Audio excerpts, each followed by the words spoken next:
નમસ્કાર મિત્રો, વિડીયોમાં તમારું સ્વાગત છે। જી હા મિત્રો, અત્યારે હાલ મોટા અને મહત્વના સમાચાર સામે આવી રહ્યા છે। તો રાજસ્થાનના જોધપુર બાલાસર વચ્ચે વહેલી સવારે એક અત્યંત દુર્ઘ અકસ્માત સર્જાયો છે, જેમાં ગુજરાતના 5 શ્રદ્ધાળુઓએ જીવ ગુમાવ્યો છે। અરવલ્લી અને સાબરકાંઠા જિલ્લાના શ્રદ્ધાળુઓ રામદેવરા રણુજા ખાતે દર્શન માટે જઈ રહ્યા હતા, ત્યારે તેમની મિની ટેમ્પો ઝડપી ટેલર ટ્રક સાથે ધડાકેભેર અથડાયો હતો। જી હા મિત્રો, અત્યારે હાલ મોટા અને દુઃખદ સમાચાર સામે આવી રહ્યા છે। તો આ દુર્ઘટના જોધપુરના બાલાસર વિસ્તાર NH 125 પર ખારીબેરી નજીક વહેલી સવારે બની હતી।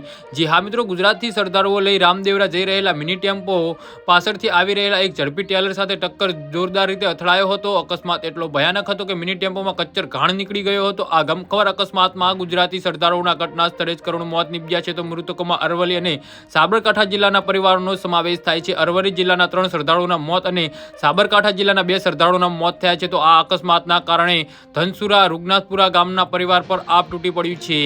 જી હા મિત્રો, આ અકસ્માતમાં 10 થી વધુ શ્રદ્ધાળુઓ ગંભીર રીતે ઇજાગ્રસ્ત થયા છે। ઘટનાની જાણ થતાં સ્થાનિક પોલીસ અને રાહત ટીમો સ્થળ પર પહોંચી છે। ઘાયલોને તાત્કાલિક સારવાર માટે 108 એમ્બ્યુલન્સ મારફતે બાલાસરની CHC અને ત્યારબાદ વધુ સારવાર માટે જોધપુરની હોસ્પિટલમાં રેફર કરવામાં આવ્યા છે। તો જી હા મિત્રો, તો આના વિશે તમારું શું કહેવું છે, તો નીચે મારી કમેન્ટ બોક્સમાં જરૂરથી જણાવજો અને મારી YouTube ચેનલને સબસ્ક્રાઇબ કરવાની ભૂલતા નહીં। ધન્યવાદ।